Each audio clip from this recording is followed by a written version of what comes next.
Well,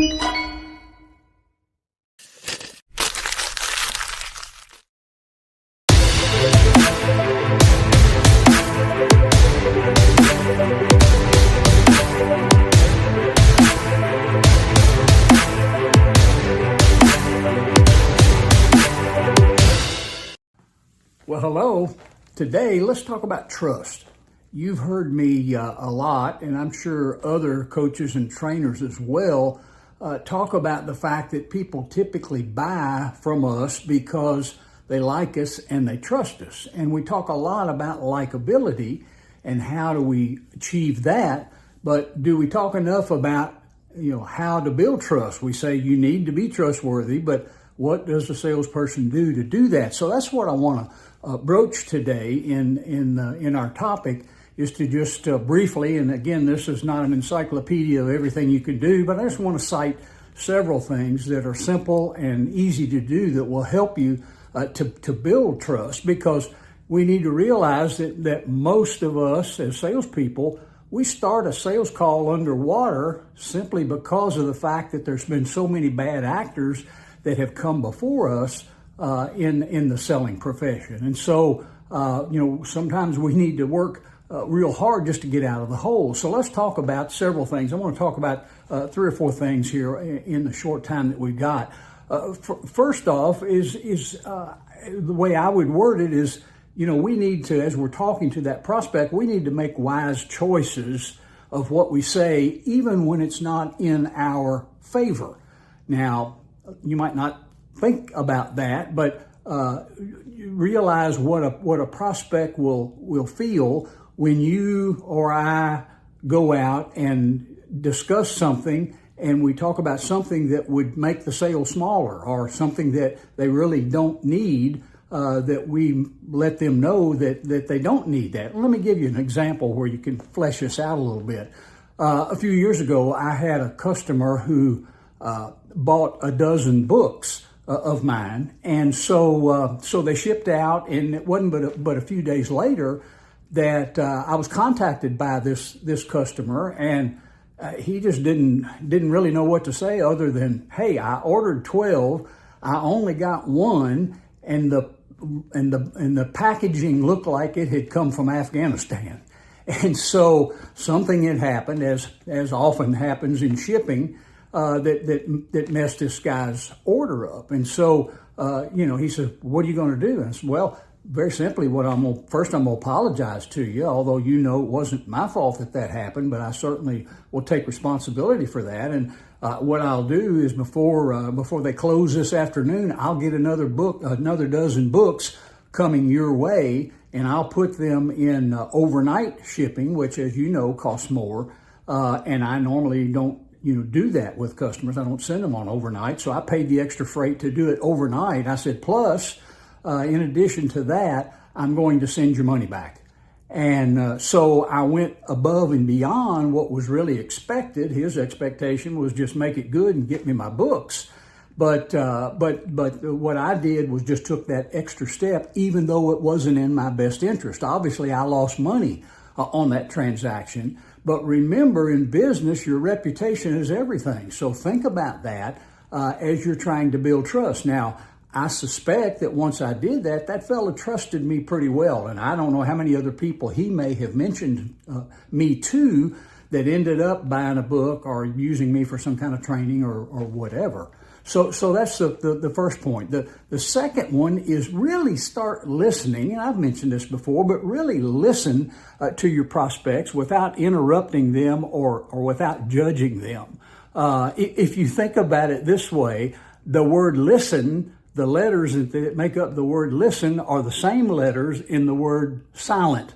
And so, this is really critical on your first call appointment when you're out there trying to determine the needs and the wants and the desires of that prospect. Really listen to what they have to say, and they'll begin to trust you because you don't butt in and start to say, oh, okay, I know what you need, so we don't want to go there. So that's the second thing.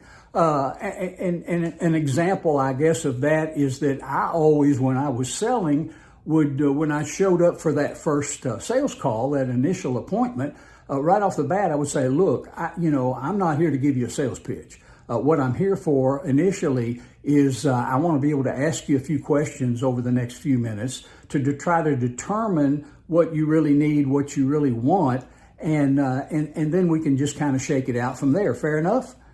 And that always lowers the buying temperature a little bit, and it keeps people from looking at you as if you're the hit and run salesperson. So that's number two. Number three is ask that prospect that you're working with, ask them what they think. Ask them about their thoughts. Ask them questions like, look, what have you been considering as a possible solution for this? Or what other options have you thought about?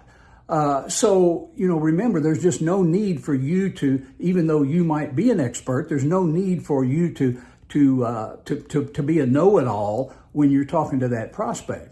An example of that is that a guy came to me and told me about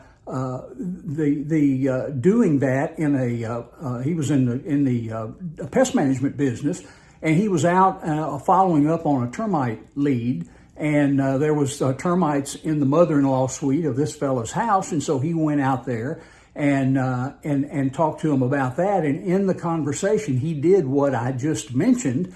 And the guy just admitted to him, just said, well, gosh, I don't know what to do about my power bill. My electricity's just gone crazy, and it's just, way more than what I ever dreamed of. And I know that I don't have enough insulation up in my attic, but, I know that's something that's on my radar that I'm going to have to take care of, especially with mother-in-law living out here in this part of the house. And so the guy said, he mentioned to him, said, well, that's interesting because my company also sells and installs attic and crawl space insulation as well. Can we have that conversation? And so he ended up making a sale about 3 times as much as it would have been if it was just the termite sale alone. And he simply did that by those things that he was asking that customer about. Well, what have you thought about? Or what have you considered as a possible solution? Or, what else is on your mind? So the fourth thing that I want to mention, the fourth point, is demonstrate your competence to them and show what you know, but show what you know by asking questions instead of telling.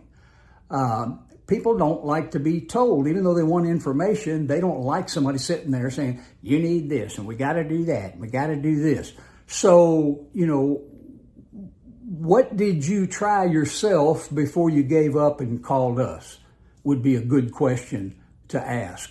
Or has your current provider failed at providing some of your expectations and not met your goals for that service?